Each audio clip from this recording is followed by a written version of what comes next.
What is up, everybody? Happy Monday. I'm Jeff. That's Anwar. It's time for a little Overreaction Monday here on OB Live.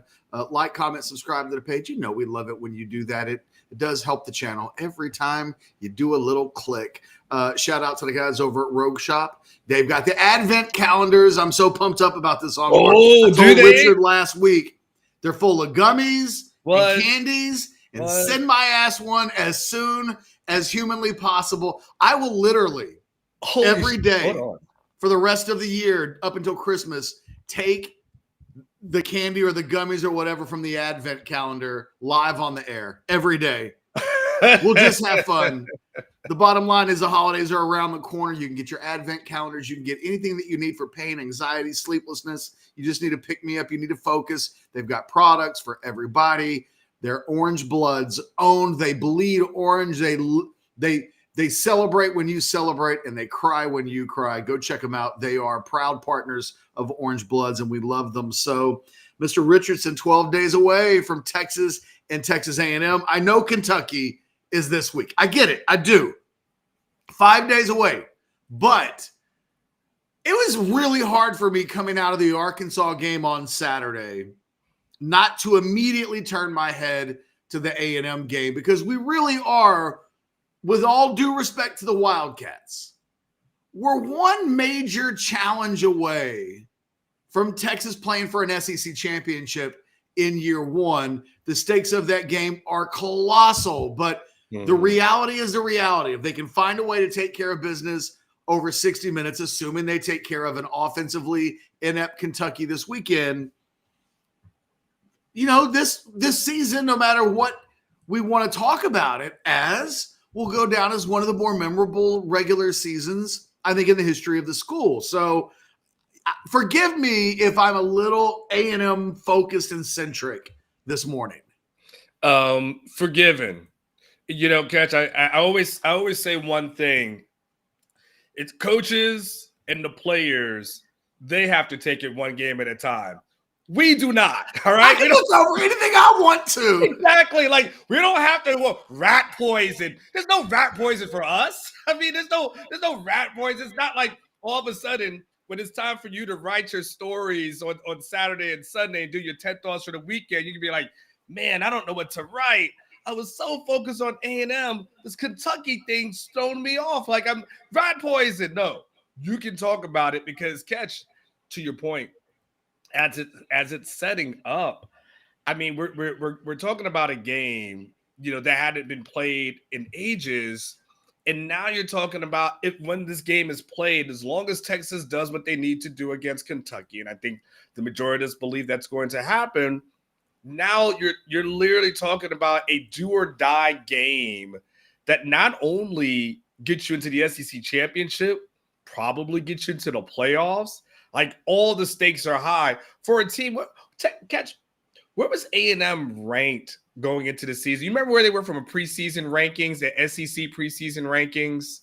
Let me see if No, I don't. I mean, they weren't like at the bottom. They were a little bit. They were like upper middle class. Let me see. I'm pulling up the poll right now.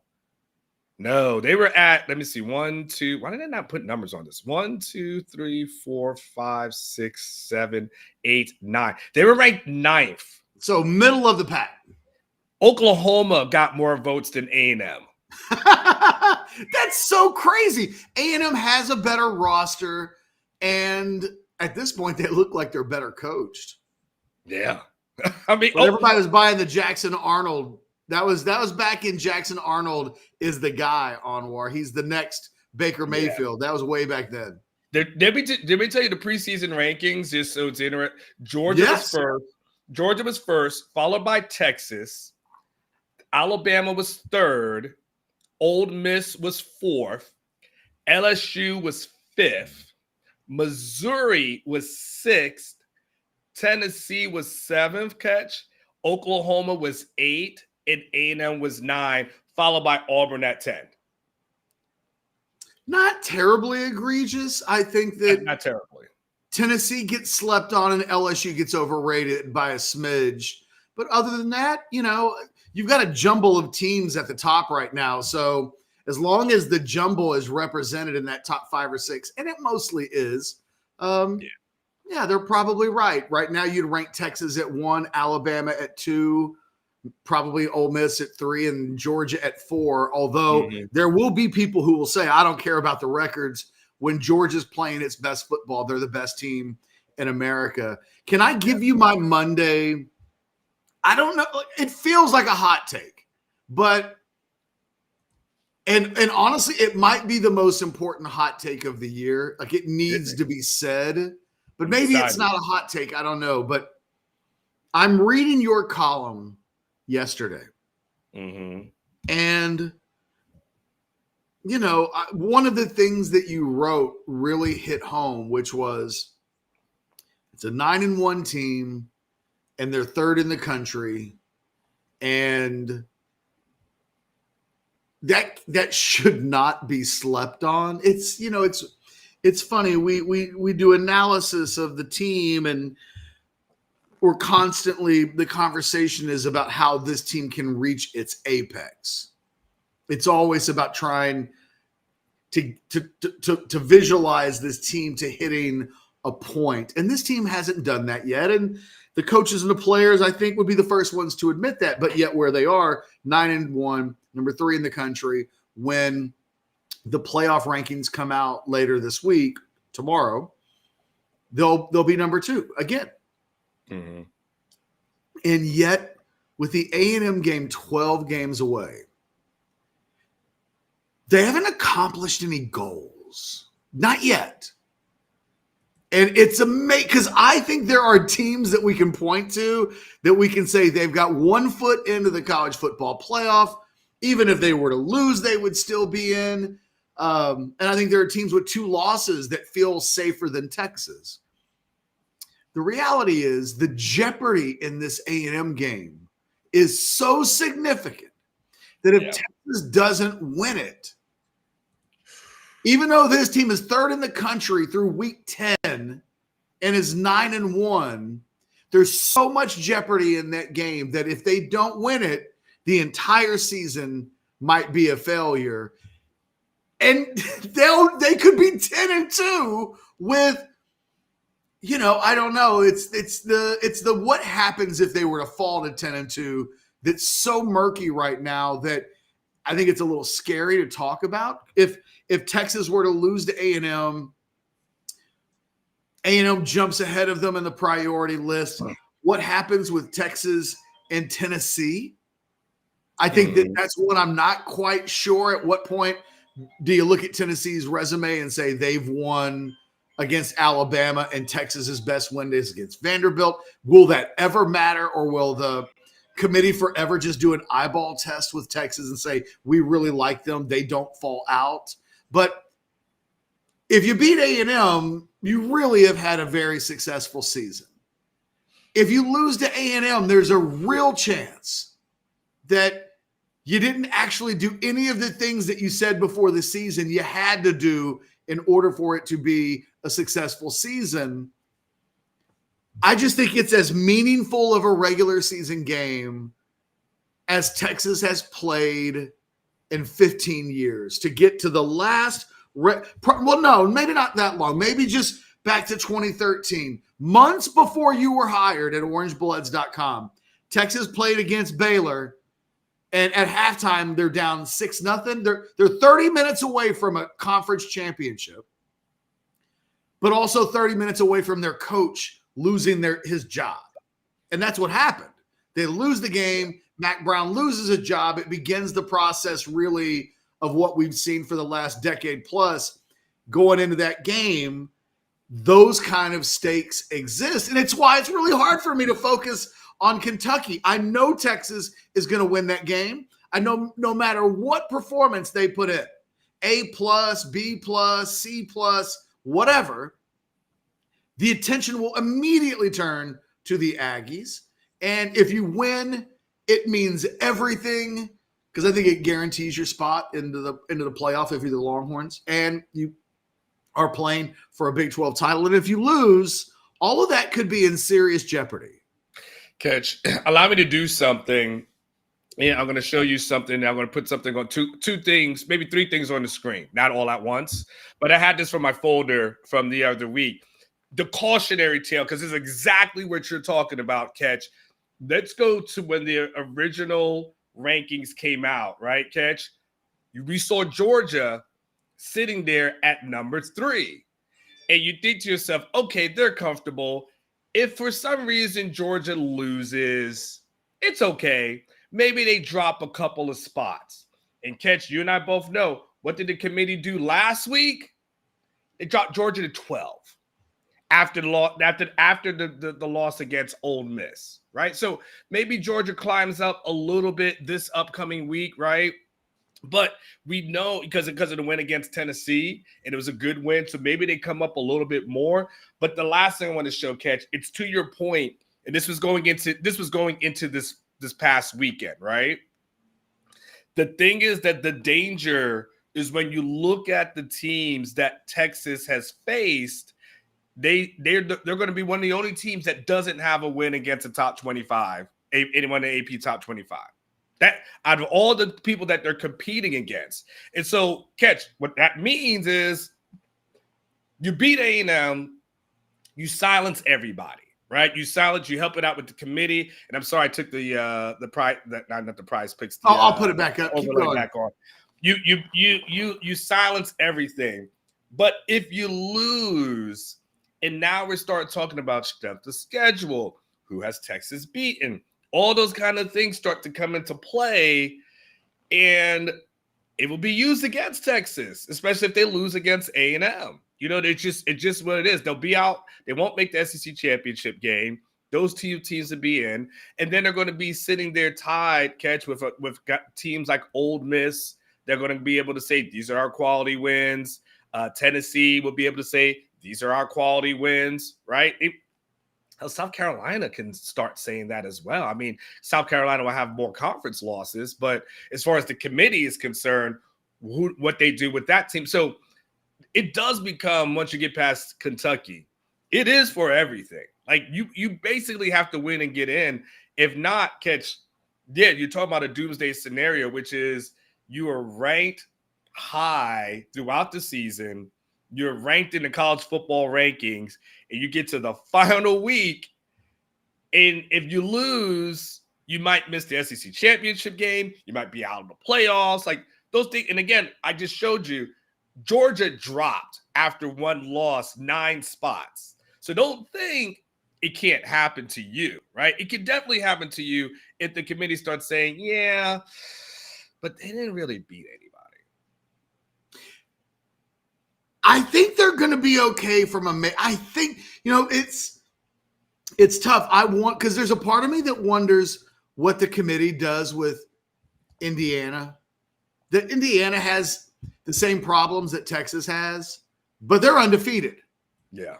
But what does an Indiana with a loss look like? It's hard for me to believe that they would get the benefit of the doubt over any of those SEC teams with 2 losses.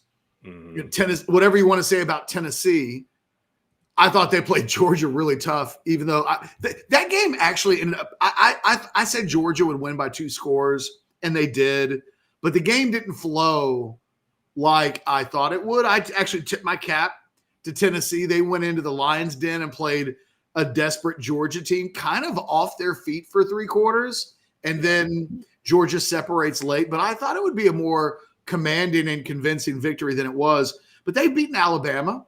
Yeah, it's exactly the kind of marquee win that in Indiana, they just haven't played in that game this season. I almost feel bad for Texas, but it ain't show friends or show feelings. It's show business. On paper going into the season, we would have looked at their schedule and said, if they're 9-1 at this point in the year, they have beaten Michigan on the road. They have beaten Oklahoma. I think we would have thought those 2 games alone would have had immense value, and they don't. They just don't. Texas can't control that both of those programs are having seasons that are on, it's been a while since Michigan's been that bad, and Oklahoma, they may not qualify for a bowl. So they really had to pull a rabbit out of their hat these last 2 games. against either Alabama or LSU to make that happen. Who knows? Maybe LSU can be done, but that's really not the point. It's just, again, I felt a little bit of sadness when I really marinated on this yesterday on War, because as good as this season has been fantastic. If the season, it reminds me of the 2020 election where it's like, stop the vote. Yeah. Stop the season. Let's just let it be what it is right now. And I think it's spectacular results, even against a schedule that actually ended up doing you a lot of favors. I don't want to live in a world where Texas loses to Texas A&M and we have to wait and see what the fallout looks and feels like. And I don't want, I do not want that. I don't like that. I don't like that. That's not good. And I think that as much as we've talked about this game since Texas has gone back to the SEC or gone to the SEC, it feels bigger and weightier. And I wrote about this and I said it last week on one of the shows. The stakes in this game were bigger than any game that I think Texas and Texas A&M have ever played in.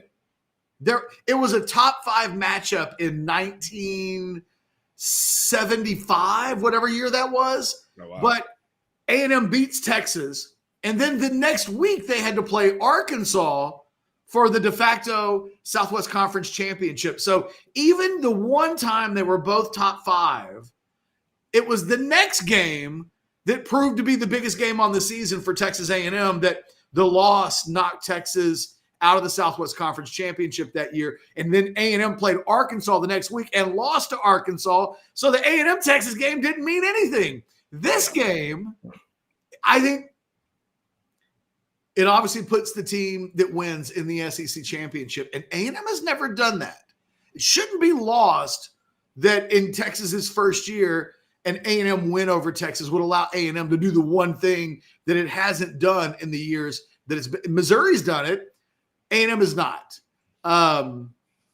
It's unfathomable to think about.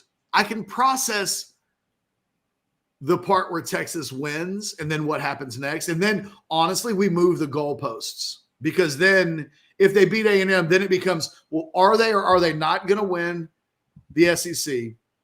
And then what happens in the playoffs will really define, as probably more than anything else, what happens if you lose in the first round. It's a real bitter pill to swallow, given that everything else was so good. If you lose the SEC championship but then make a run in the playoffs, people won't even pay attention to what happened in the SEC championship game.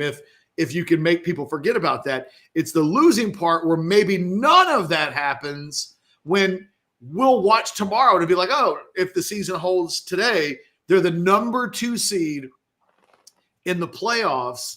I can't wait. We are so close to it now. I can freaking taste it. And I think Texas fans have to stop doing the thing where they point to the Arkansas game and go, well, we just took on a team very similar to A&M, certainly offensively. So that's what it'll be like in College Station. We just showed we'll pass that test. And it's like, well, because if that Arkansas game had been played at night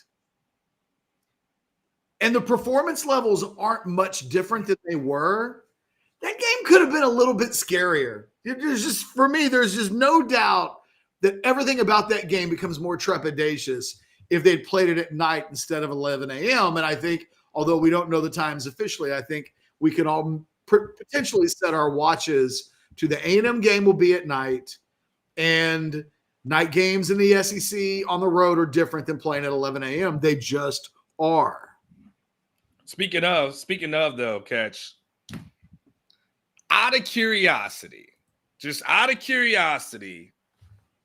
is there any F around and find out for A&M when they play against Auburn? Because you did mention it's a night game, right? And so you talked about night game, yes. SEC, totally different, right?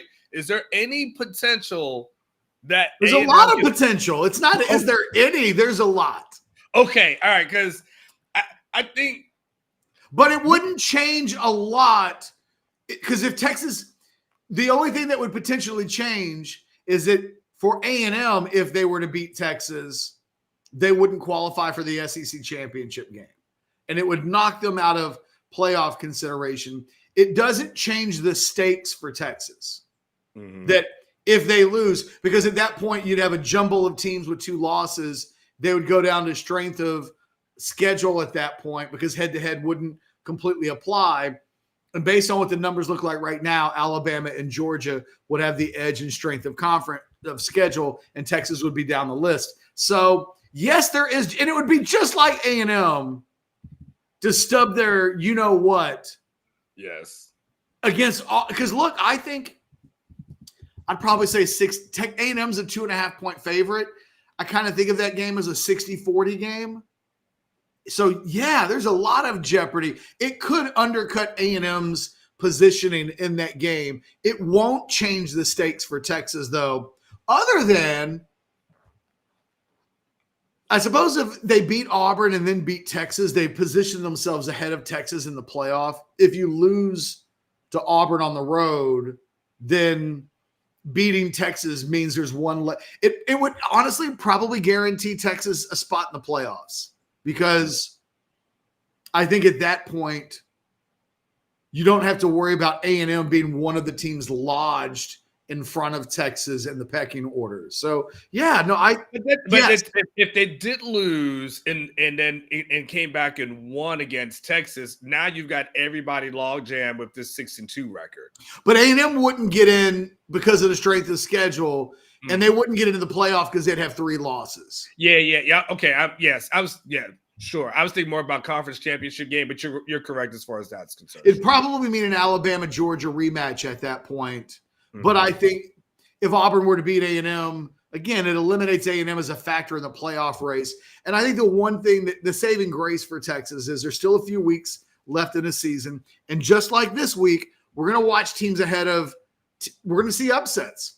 It would actually be an upset if there were no upsets each week. And I think the Indiana-Ohio State game is a real interesting call because – again, I wonder what they do with Indiana.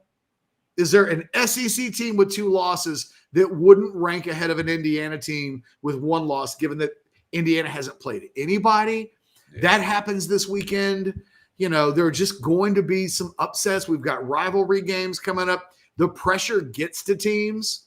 And I think what's interesting for me, Anwar, is that I thought 13 through 25 would feel like they could make a bigger run than it does today. We continue to see the Kansas States of the world and the Louisvilles of the world and all of these teams that have kind of the Clemsons of the world. I thought that the 12, 11, 10 spots would feel more doable for some of these teams. It feels like the bunch of teams that are really under consideration is pretty limited. There's about 13 or 14 teams that are really in discussion and not really 25 teams. And so there's going to be 2 teams probably that have some real hurt feelings when we get to the end, because I think you can just see the group of teams and there's almost a cutoff. And I guess it includes a team like SMU. We have to start taking them seriously, right? Yeah. I mean, they you talk about F around and find out. I mean, they're balling right now. I think they got screwed last week in the rankings though, because they still had Miami ranked ahead coming off a loss. And I'm like, wait a second now. That there's some BS right there. So I thought SMU got screwed in that case, but they're a team that they're going to keep winning. Catch. I think who they close out with. They only got 2 more games. Like who's their? I'll look it up. I remember looking. No, I got it. And the thing is, Clemson needs either SMU or Miami to lose in order to get into the ACC championship game, which is probably their only pathway to maybe get into the playoff.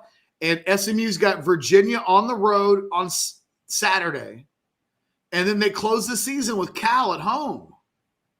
They should win those games. I remember looking at the schedule. I'm like, well, they're going to win out, so that's not a problem. Cal is 5-5 with a 1-5 record, and Virginia is 5-5 with a 3-3 conference record. It's SMU in year. How funny is it going to be if when this thing is over with, SMU wins the ACC in year one, and Texas wins Texas wins the SEC, and SMU wins the ACC. And what about if Oregon wins the Big Ten? that too. Right? These conferences the establishment will look around, and it'll be very much like the first year that you played fantasy football. It'd be good. Yeah. I guess we ain't shit. Yeah. There was anyone else like, this is easy. Like, what are you talking about? Then of course, you have the potential to go into oblivion, which I did up until last year. But yeah, it is the SMUs of the world you have to take serious. I think the team that I think is most dangerous if they make it is probably Ole Miss. I think that's a first round game. I don't think anybody's going to want that smoke, to be quite honest with you. Like and if you're Ole Miss, you just got to get through one first round game on someone else's home turf and then get to a neutral site and you'll be okay. I think they're dangerous, though. I think they're really dangerous. And again, they've stubbed their toes, but what is it's a 10. I put this up because I just so vehemently disagree with it.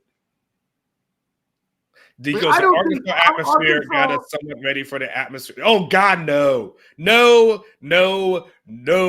I can tell you, no. I can tell you as a person who was there, I've seen better. I've seen Arkansas in 2021 where that was my first real kind of SEC road game, I think, Catch, out of all the years that I remember. That most of the SEC games were in bowl games.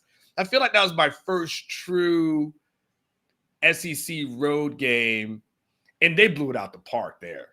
Well, I went to the Texas-Florida game on 2 weeks ago, and look, it was an 11 a.m. game, and Texas kind of rolled them, and the atmosphere was I thought everything about the pregame was sensational. You and I didn't really talk a whole lot about it, but I thought what Chris Del Conte has done to revolutionize the experience of going to a game is truly a legacy kind of deal that he can be proud of. But the crowd kind of sucked. I was there. It wasn't anything to remember at all, but like it happens.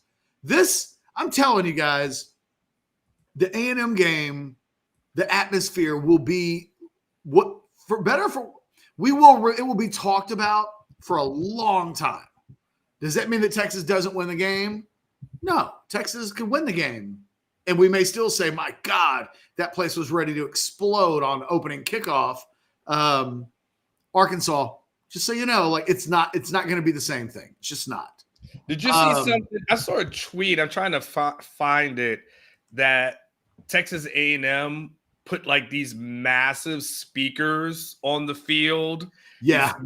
And they're basically getting it ready for the Texas game. Like to make it even louder than what it normally is. Like they've put in these massive speakers. I wish I could find the tweet that showed that, but I did see that over the weekend.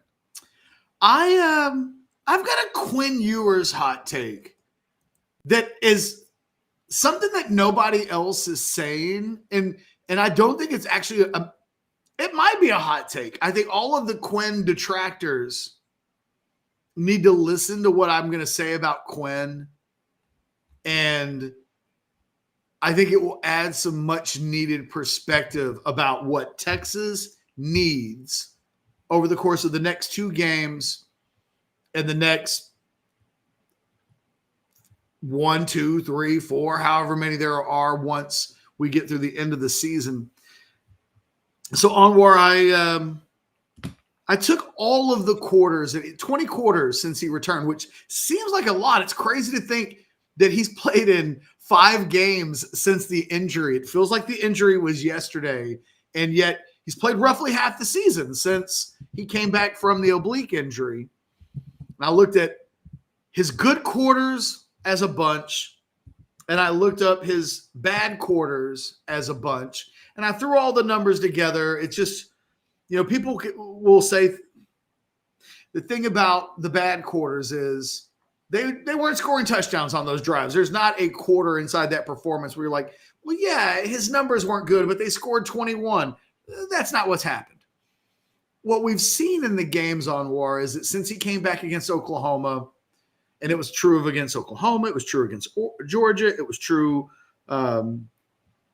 both last week and also against Vanderbilt, not at all against Florida. He was sensational in that game, but that he's either playing 3 out of 4 quarters where the numbers and the actual functionality of the passing game is not great. And his best quarters, man, he's playing really well. But I wanted to provide some real context to it. What does it mean to say that the passing game was poor? And what does it mean to say that the passing game is really good? Mm-hmm. Let's talk about the positive first. Over the last 20 quarters, last 5 games, when Quinn Ewers has been at his best, he's got a 209.77 rating. It would lead the nation in passing by 21 plus points. So it doesn't get stressed enough. When Quinn plays, when Quinn gets on a heater, his level of play is sky high. It's when you look at the other part of the equation, when there are just these two extremes. When he plays well, his numbers are the best in the country. When he plays poorly, his quarterback rating over that same stretch would rank 117th in the nation among the current passing leaders going into this week. When you merge them all together, his performance level would still rank 16th in the country, which isn't terrible. That's more than solid. In fact, if you merge his last 20 quarters together, he's got a 161.3 quarterback rating.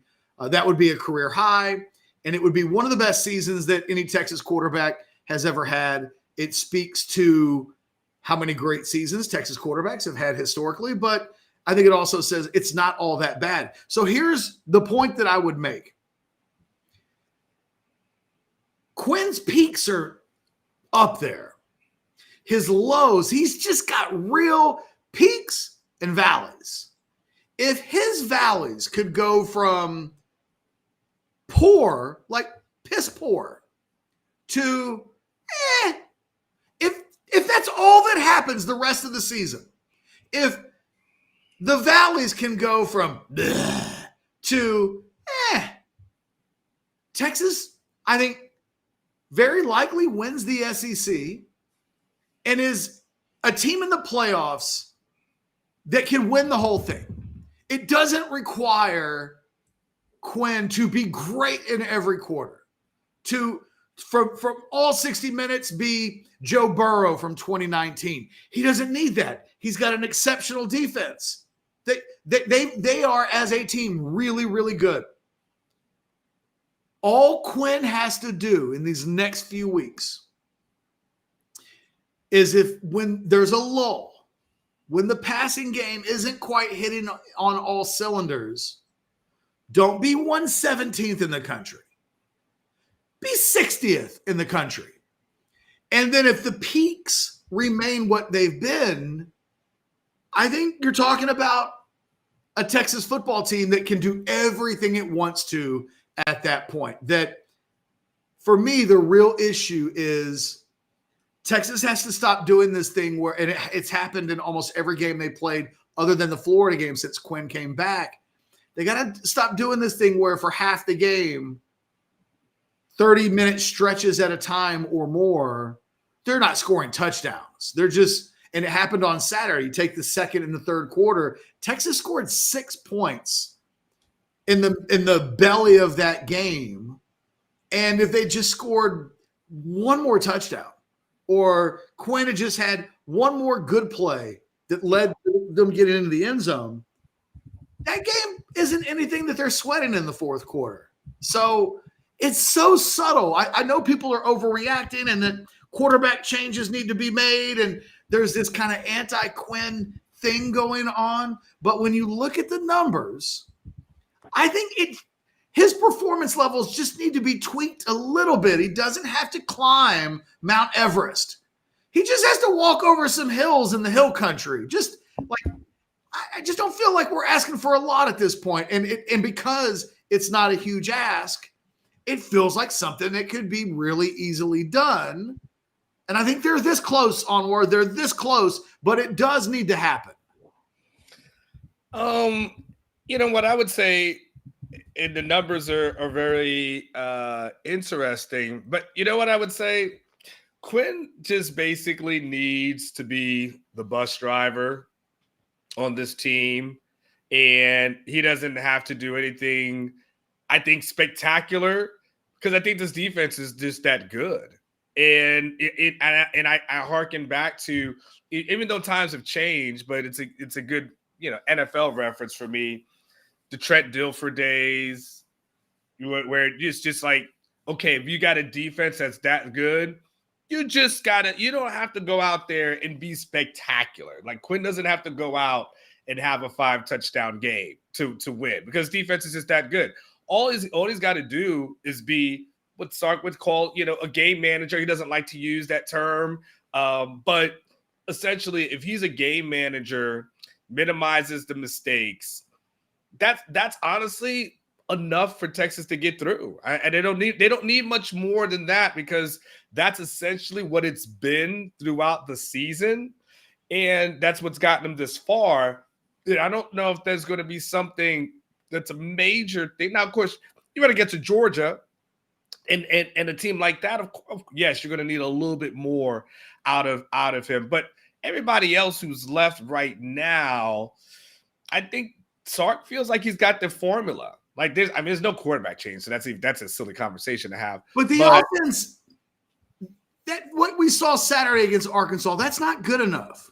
It was good enough to win against Arkansas, but that's all they had to do. Right, but I didn't have to play anybody else. You can safely say that if you did that against Texas A&M or in an SEC championship game or in a playoff game, you're going to find yourself in much more problematic situations than you did against Arkansas. It's about taking the level of performance, which Sark talks about all the time, playing to a standard. The standard on Saturday, you can't go without touchdowns in the second and third quarters against really good teams. That's how you lose defiantly. They've got, and when you look at, if we go game by game, since Quinn's been back, the offense as a whole goes through these lulls. They're not scoring enough touchdowns. They're just not. And the one thing that you and I are on the same page about is, like, I don't think a lot needs to be tweaked, but they've got to find a way. If he's going to be a bus driver, the bus does have to make some stops into end zone town. Like, that can't be a town that as a bus driver you're not visiting. And in the second and third quarter, they scored 2 touchdowns on Saturday. That's just not good enough. It was good enough on Saturday, but beating Arkansas isn't the bar. And it's one of the reasons why I said if you do that in College Station, you're probably asking yourself for some real trouble. They've got to find a way. I think Brad makes a good comparison, though. I mean, if Quinn is J.J. McCarthy, I mean, that might be good enough. None of us ever thought of J.J. McCarthy as a quote-unquote elite of elite kind of quarterback, but it was serviceable enough to get Michigan a natty. J.J. McCarthy was excellent last season. He was so much better than Quinn Ewers has ever been in his career, and Michigan never went long. He threw 22 touchdown passes last season. Like, he threw 22 touchdown passes, a little less than 3,000 yards. He had his quarterback rating was at a 167.4. Quinn's never done that. And look, the Michigan offense. And, oh, by the way, J.J. McCarthy's legs brought something to the table. Look, let's be honest about Quinn. He is timid in the pocket. He can't hit deep throws. He's got this offense playing in a phone booth, and he's not reaching his heights as a player. And it's a big reason why this offense goes through long stretches every week. Every week. You go to the and they're 9-1. Comes back against Oklahoma. You got to finish every sentence and say, and they're 9-1. I mean, why are we doing shows on War if that's the answer? Why would we do a show where we talk about anything other than, boy, they're 9-1? That's because it's the reality, though. It's the reality, though. Like, this is what I went back to. Okay, we could nitpick it, but the reality is at the end of the day is analysis. Why should Alex even bother grading the team this week? They're 9-1. That's the only thing that matters, right? It's the most important grade the team. Why go under the engine to see the way things look? Because it's about perspective. And it's about perspective of, yes, this area can improve, sure. But at the end of the day, it's the same thing that Sark will tell you every single week. And if that performance level against Arkansas gets repeated in College Station and they lose that game, and suddenly the entire way we feel about the season changes to the extent that it's potentially the thing that's talked about the entire offseason. We'll look back on it and say, one of us will say, well, there were signs and we tried to talk about them. And I don't know what the other side will say. I mean, if they lose against Texas A&M, then they lose against Texas A&M. You don't know how they will lose, though. I mean, they didn't when they lost against Washington in the playoffs last year. It was mainly because it wasn't because of Quinn per se. It was because the defense was bad. Now you can say, well, there were signs, and then you want to use that as an example. The defense was bad all year long. The thing that cost them in the Washington game were things that cost them the entire season. It was bad secondary play. And if we're being completely honest, there was a big stretch of that game, exactly what we're talking about now, where Quinn and the offense did not perform at a high level. And if they'd been just a little bit better, then the way that game probably ends in a different capacity. There are layers and levels to this. By the way, I know we've got a couple of super chats. Let me let's knock a few of these out so they don't stack up. CCG fan club president, who is that Christian Clark?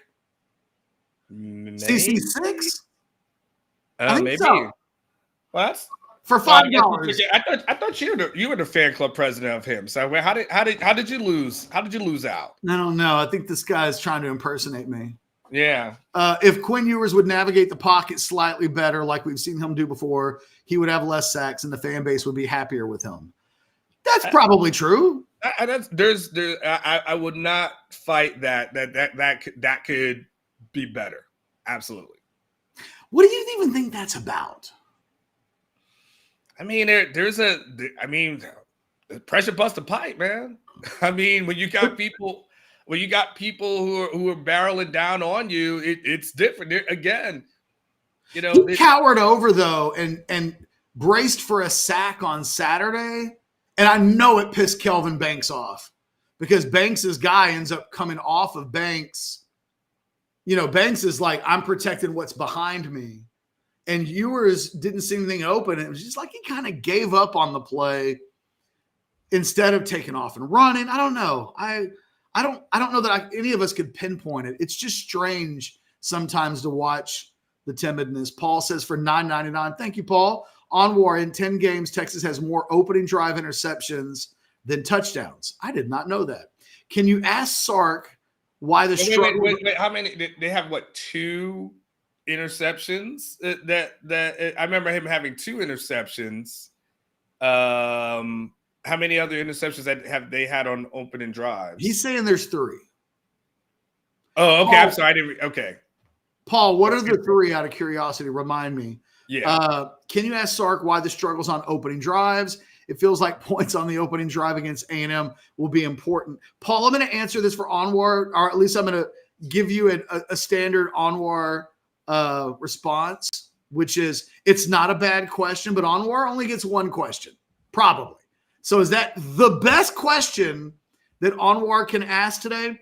I mean, Anwar would have to tell you that. It's a perfectly good question. I would just say the whole can you ask Sark this I don't know. I don't know how to answer that. I mean, look, I get it. I've heard people DM me like, "Can you ask Sark this?" And I'm saying that, like someone DM me this morning. Can you ask Sark about Jaden Bloom being like? Okay, listen, listen. That might comes to me, and it may come at me 15 minutes inside of a press conference, 20 minutes. And if Sark blows off the question, it's a wrap. It's a wrap. You don't get a second chance. So and Paul, you gotta tell me how of the 10 games, and again, I could look at it. So what were the results in all 10 of the drives?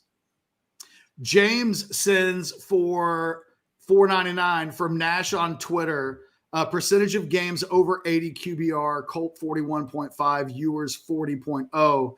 James, I say this all the time, and you guys should have been listening to me in 2009, and I'll tell you the exact same thing now that I've been saying for years, and I said in 2009. Colt McCoy was largely overrated.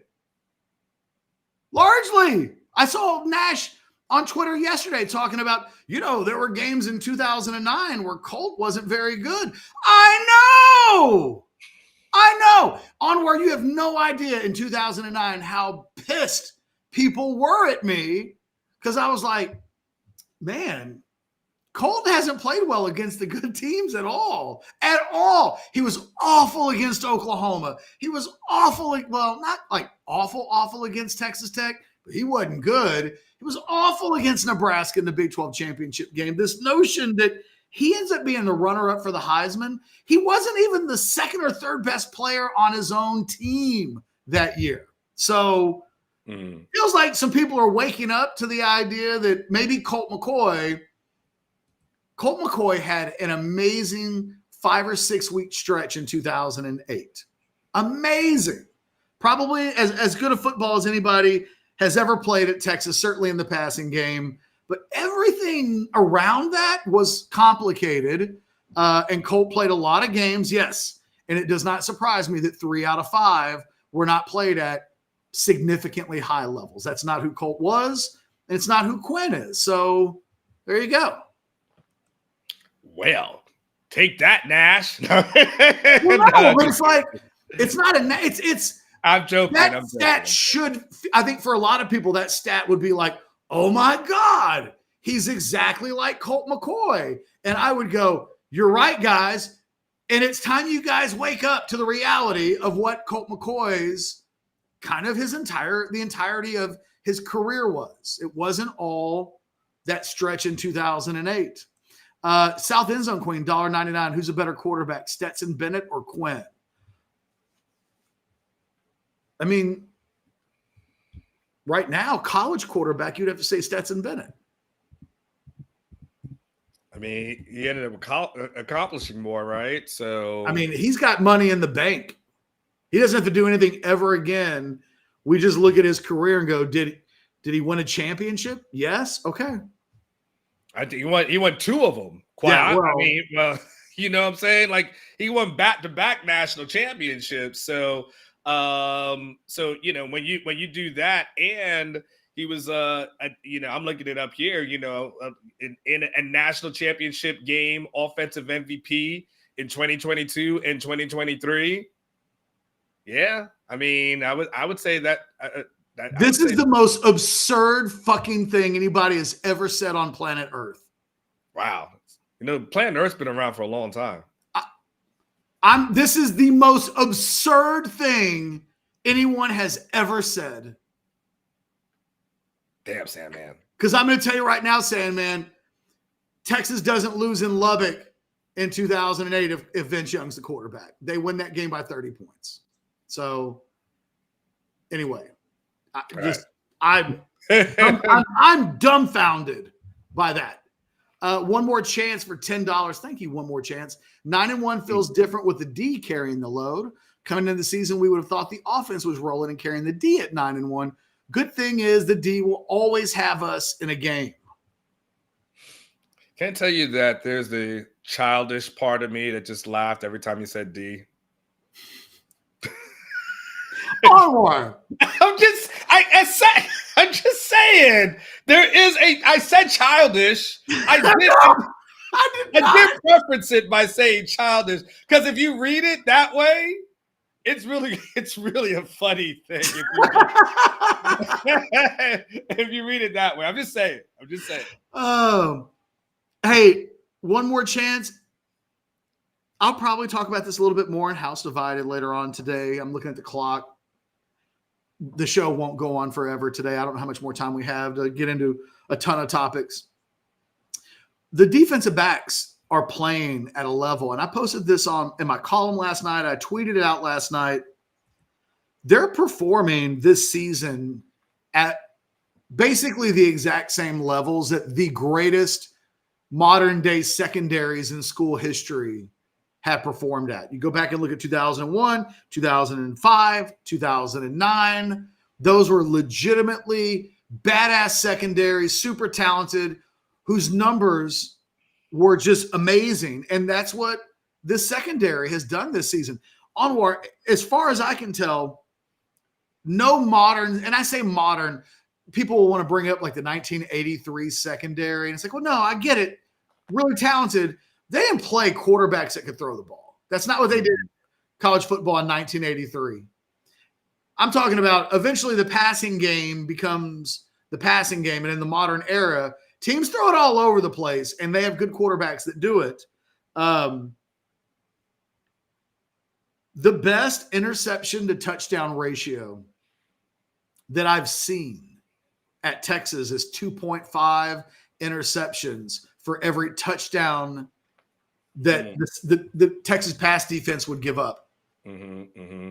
This year's secondary is 5-1. Wow. 5-1. They record 5 interceptions for every touchdown they give up. They've allowed 3 passing touchdowns all season. That's sick. It's sick.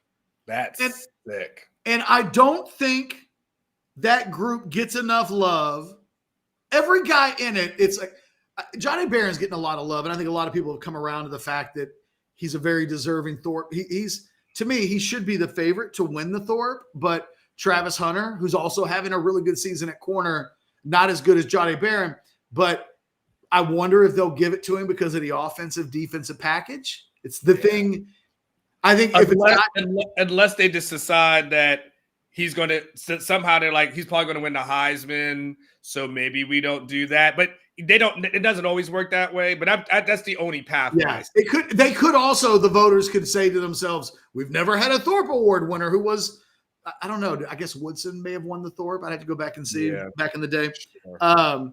Regardless, like he's in that kind of upper tier discussion of, I think Barron's having one of the best seasons of any cornerback in school history. It's up there with Aaron Ross in 2006. It's up there. Pick a guy, whether it's Babers or Jammer or Vasher or any of the corners that you want to point to. He's having that kind of year. But Malik Muhammad, Jalen Gilbo, those guys rarely get beaten. Rarely. Michael Taft's had a really good season. Makuba obviously he makes big interceptions in big games this season. It's Michigan. It's Georgia. It's when the big names are on the schedule, he seems to pop up. And then even the depth behind these guys has proven to be really good. That unit is playing at a level that's equal to any in the history of the school. And I think in 5 years from now, we're going to look back and all of these guys are going to play in the NFL. And we're going to say, oh, they were so good because all these guys ended up being like next level Sunday players. Yeah. And I don't know that we really should give the defense as a whole more love because I think they may legitimately be the best defense in the country. But from a what are they actually accomplishing standpoint, that secondary, I've quantified it. Their performance levels side by side with the best secondaries in the history of the school don't take a back seat to anybody. They get to raise their hand, stand in the front and say, yes, we are. And we don't take a concession, this group, doesn't have to concede an inch to anybody. They've been fantastic, man. Just fantastic. And to your point, Catch, I know we got another super chat that came in, but we have seen secondaries in the past that have played against average quarterbacks that have just gotten torched and burned. Yeah. I mean, we've seen secondaries, Catch. I remember there was one year where Texas was facing backup quarterbacks and every backup came in. It was lighting up the secondary. Like, how the hell is this happening? So, there was I had a lot of questions going into the season about Terry Reynolds and Gideon and especially Reynolds when I was like, okay, you're the passing game coordinator. You might want to do something better with the passing game. Those guys from a coaching perspective, all the stuff that they did in the offseason. I know Coach Sark said they've got talent and that helps. But I'm telling you, from a coaching perspective, they're getting the most out of it. And I know we got another one. I want to get the other super chat in because there's two questions I have for you before we get out of here, Catch. So there's one from Paul, too, as well. What's the team's offensive identity? Screens. I mean, Sark talks about it. They're a short passing game. Yeah. That's what they do. He doesn't run from that. That's this team's identity. I think he'd love for the running game to be a bigger part of the identity. I don't know that that's where this group is yet, but by the way, saying, man, I don't want to fight you. That was crazy is all I'm saying. And then we had this $2 super chat. Onward out here shooting strays at Nash. I don't actually think that happened. No. I was the one that kind of made fun of the information, but I made it at the expense of Colt, which is kind of blasphemy. So I don't think anybody caught any strays other than probably Colt. And then I think when I said take that Nash, I immediately said, nah, I'm just joking. So it was – Nash and Orange Bloods are on perfectly fine terms. Matter of fact, last time I communicated with Nash, I wished him well on a new endeavor. Yeah. Keep going. Oh, damn, we had a lot of super chats. Keep going, Catch.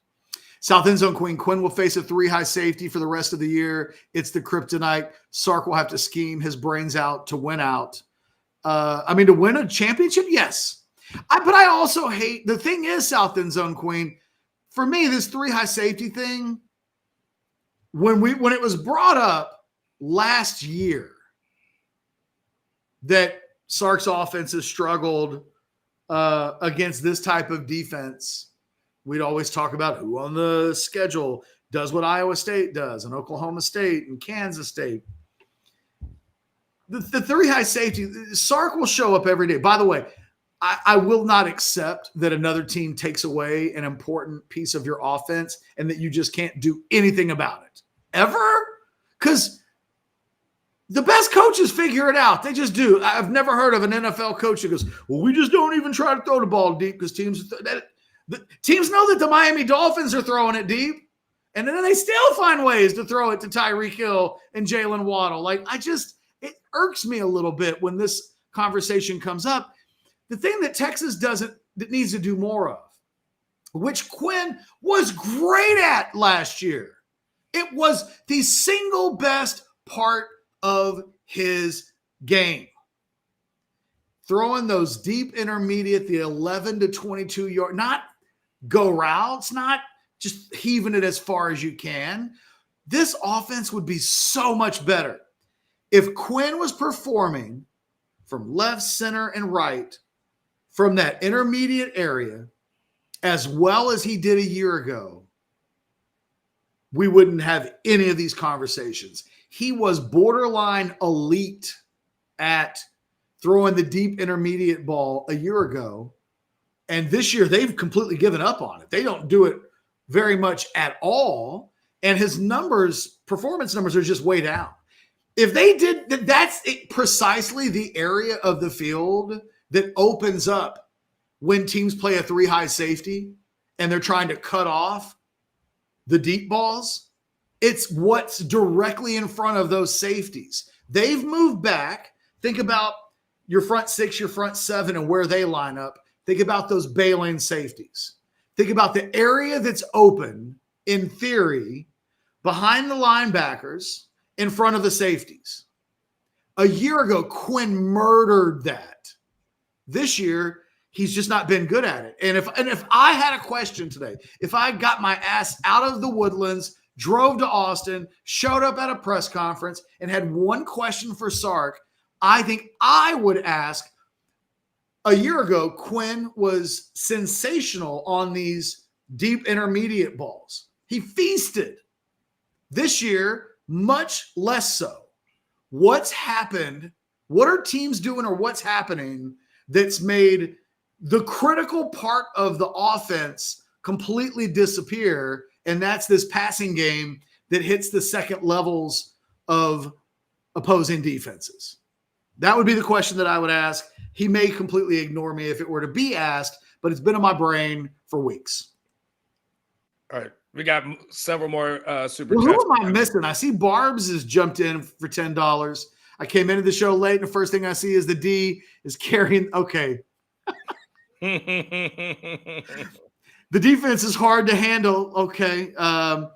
What the hell is it only Monday and not past 1 p.m. catch? Hey, I mean, because the D's carrying the load and it's hard to handle. And we're out here breaking FCC. This video is going to get like. Oh, it's definitely going to get flagged. It's definitely getting flagged. Adult content. Oh. And then at least I won't have to ask. I'll go, well. Yeah, that totally I know why that one got taken out. For $20, $19.99. Thank you, James. The 3 high safety thing is a cop-out by Sark. Does it affect deep balls? Yes. But you literally beat it by running crossers and streaks. He knows this, in my opinion, because he wants to win playing to his strengths, not to his opponent's weaknesses.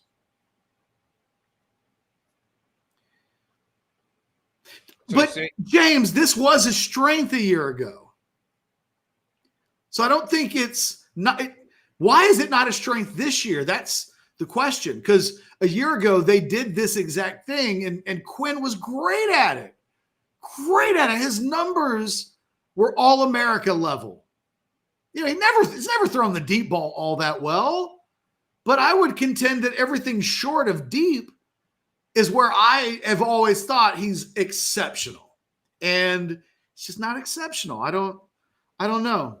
And look, we probably will go this entire season and not truly know. I think I'm caught up on super chats. Was there any that you saw that I missed? What this one did it? Hold on. This one did you do this one already? No, thank you. $4.99. Because we asked Paul about the interceptions. Interception against La Monroe, OU, and Vandy. Ewers had a touchdown against UTSA only. Arch had touchdowns against Mississippi State. Other games were all punts. Paul, I didn't know that. I'll be completely honest. It's an interesting stat. Let me ask you. Here's a challenge, Paul, as a guy who asks questions and wants answers. The thing about Sark now, especially since he's winning, like Sark, when you're losing, you kind of have to take kind of some of these questions, and you don't get as defensive because you don't really have a leg to stand on. When you're winning, I can tell you what happens in the Sark press conference. Sark listens to the question to see if you're coming at him or not. If he determines that you're coming at him, he's going to shut you down. Like especially if it's too quote unquote negative about certain things, especially depending on his mood, it may not ask Chip. Chip gets the next question just about every week. It looks like, and so so he does whatever story he's working on. He doesn't have anything from Sark. So the challenge with pointing out too many negatives for a coach that is 9-1 and ranked third in the country, there's a high probability he's going to tell you to shut the hell up because I'm not listening to it. So that I'm just telling you that All right, Tracy says we missed a Tracy super chat, so I'm scrolling back to find Tracy's super chat. I got Tracy right here. I know, but he's saying we missed another one. Okay, hold on. Let me go. Hold on. Tracy, I don't see it. Can you just send it again and we'll treat it like it's a super chat? Yeah, don't send any more money, but just send us what the question was. Hold on, let me look up Tracy in here. While he's doing that, I got like 3 things I want to touch with you real quick. Okay. So hold on, I'm putting Tracy's stuff in here. And here's the thing: I'm doing a keyword search just on Tracy himself, and that doesn't even show up. And it keeps saying y'all missed his super chat, and I'm looking up Tracy. So Tracy, just put it in there. We'll figure it out. And everybody else, if you say you got a super chat in there, just go ahead and get to it. So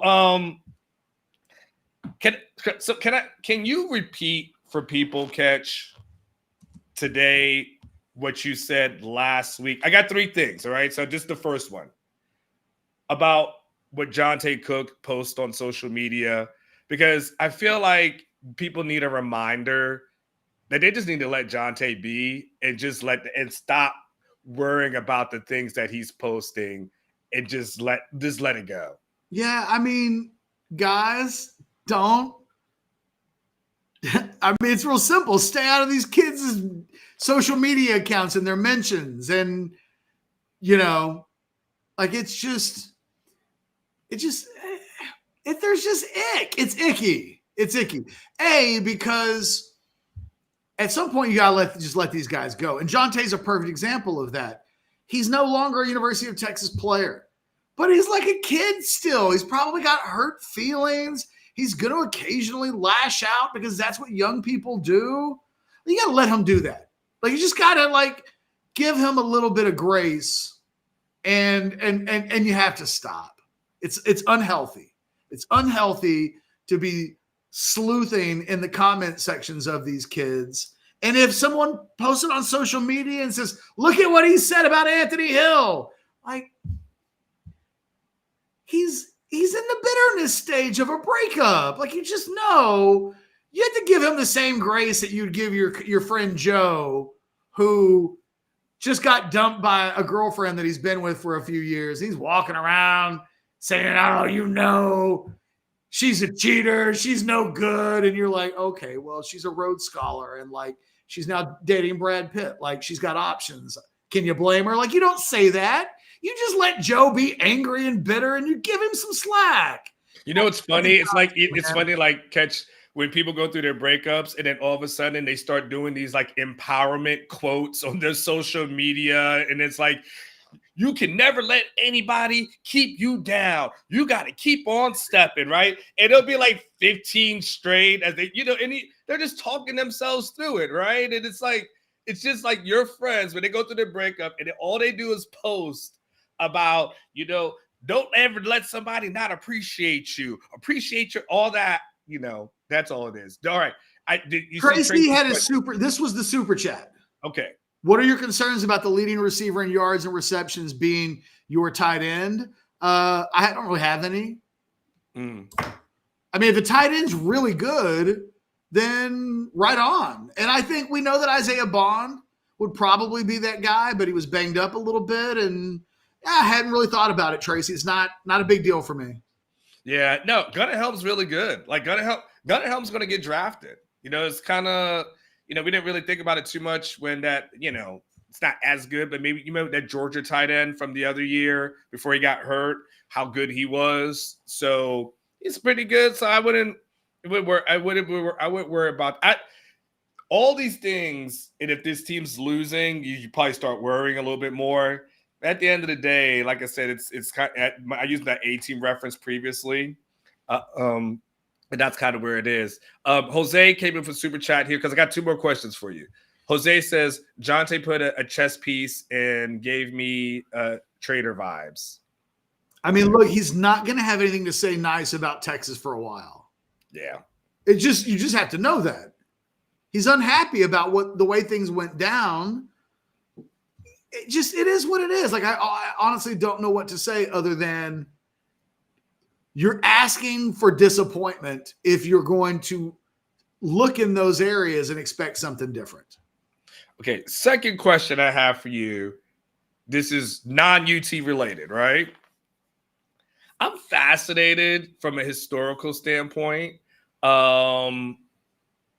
And by the way, CG fan club, that $100 not a real super chat though, but we do appreciate it. we do appreciate it. Texas State is now bowl eligible for the second straight year. I know little to nothing about this program. I know they were bad from the time I got here. I remember Withers being the coach for a little bit, but I saw like people jumping into what do they have, a lake or something that's out there that they jump into after a win, or I don't know if they do it after every win. I hear like Texas State is also a party school, and that's where a lot of people from UT get.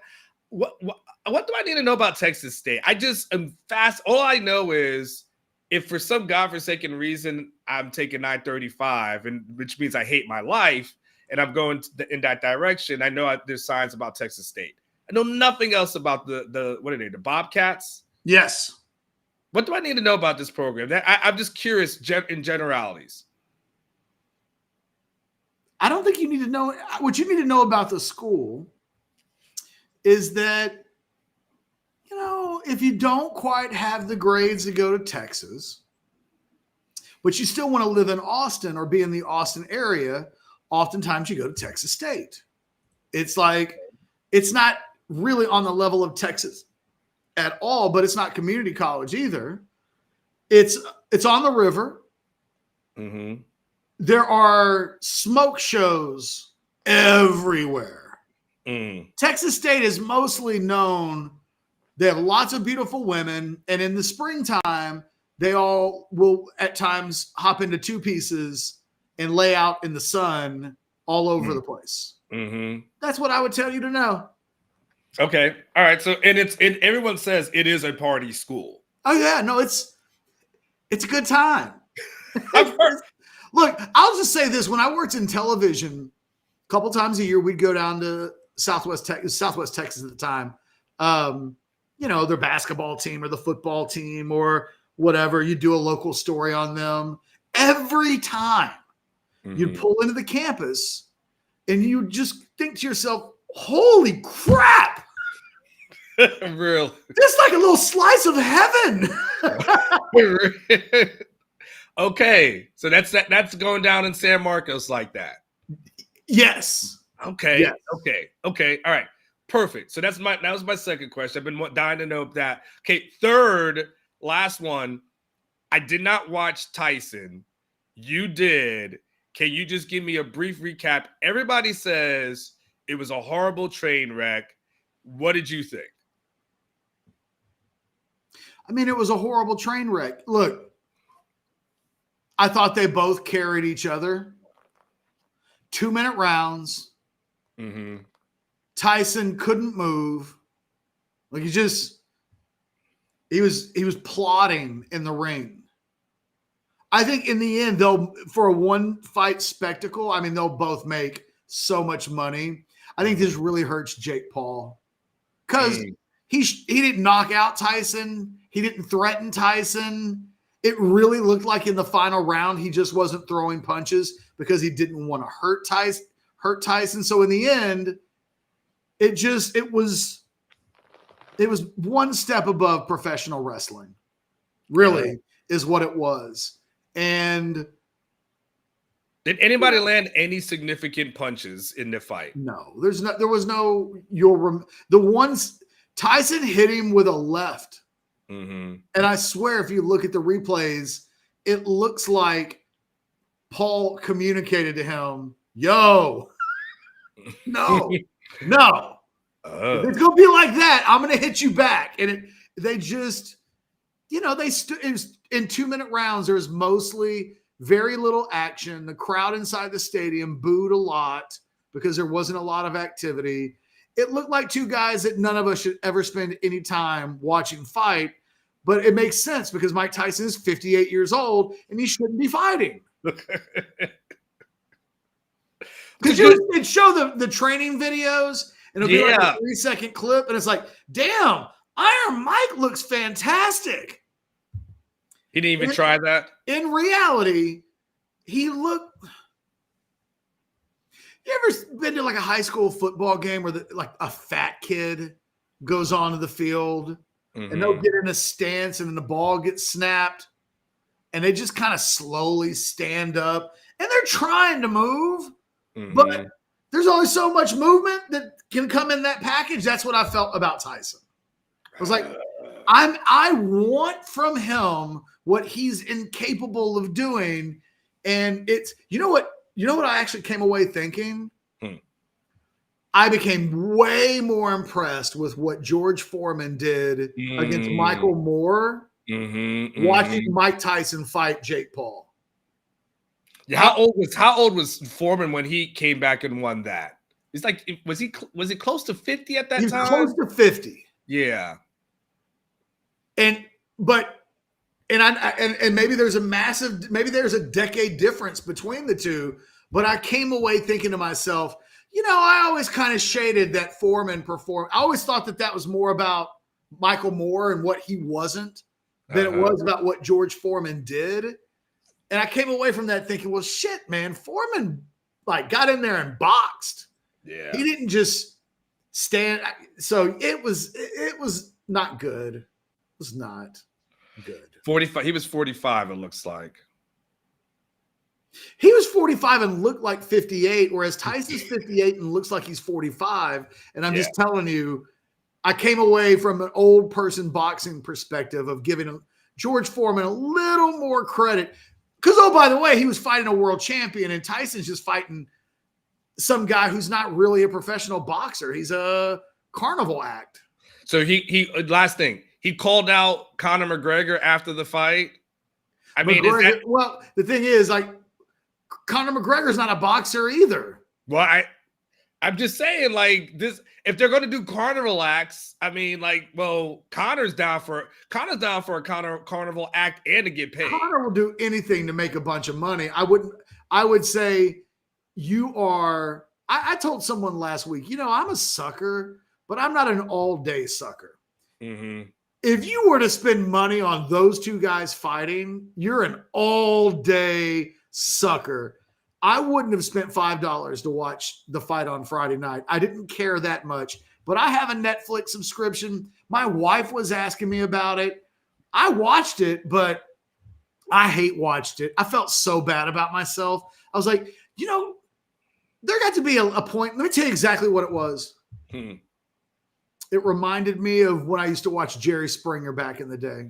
And when you first start watching Jerry Springer, in the heyday, you were like, this is wild. And you were just in for the spectacle of it all. But then there just got to be a stretch where in every episode they knew that they had to put on a Jerry Springer show. Ding, ding, ding, ding, ding. And then it got sad. Yeah. And then it was like, what am I doing with myself watching this paternity test show where a member of the KKK has, a black child, and it's what am I doing? What am I doing? Yeah, it did come. And I was watching the fight Friday night, and I was like, I have nothing else. I can't be watching an NBA game. There's not a movie on Netflix I'm watching instead.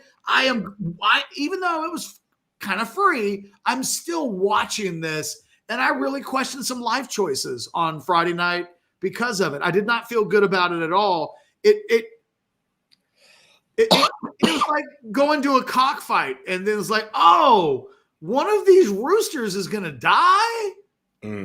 Oh, what am I doing here? This is not this is not healthy. Okay, all right. Everybody, it's so crazy, Catch, because I went out on Friday night, and I had a few drinks. I went back to the room. I went to sleep. So I totally forgot about it. And then, but to a person, everyone has told me, do not go back and watch it. It is not worth your time. So that's that. Okay, very last thing, bonus question, and I'm going to let you go with this. Will you see Gladiator 2 this upcoming weekend? I hope to. Okay. I love movies. I haven't been to a movie theater in a few months. Every time I think I'm about to go to a movie, something happens in life and I don't. I will go to the movie theater by myself if I have to. Yeah. So, yes. I will see that movie early on, no doubt about it. You? Yes, right? I'm checking. I am checking Maximus out of school on Friday, which I don't understand why we have school on Friday. Did your kid have all next week off? Yes. When did that start? I think, but they've always had Thanksgiving. The whole week of Thanksgiving? Yeah, I think only Christmas gets broken up a little bit. But that's some BS because I don't remember. I think I got Thursday and Friday off when I was a kid. And I liked it. I saw the map. I saw the schedule this week, and I was, whoa. You get 9 days off, and then you go to school for what, 2 more weeks, and then you get 2 weeks off? What are we doing? Oh, don't get started on that. we got district. They get off like one Monday a month just on GP. So I don't even know that. So, but anyway, all right, cool. That's it, Catch. I know we got to run. All right, we got House Divided coming up in a little less than 2 hours after Steve Sarkisian's weekly press conference. You guys want questions to be asked that, quite frankly, are not going to be asked, but show up at noon. We'll talk about some of the things that were asked. And, oh, by the way, we'll talk about recruiting. Is there anything to worry about with Jamie French after his visit to Florida this weekend? A whole full day of content here on Orange Bloods Live. Again, rogueshop.com. Get an advent calendar with gummies and the good candy. Like, trust me, it will make the holidays better. But they have all of the product that you want, that you love, that you need. Keep it in the family. They're Orange Bloods owned. They are one of you. Richard's probably in the chat right now. Shar will answer all of your questions. We love them as a partner. Thanks for watching. Like, comment, subscribe, do all that stuff. We appreciate you hanging out with us. For myself and Anwar, have a blessed rest of the day. 12 days away till A&M and Texas get it back on in football. The countdown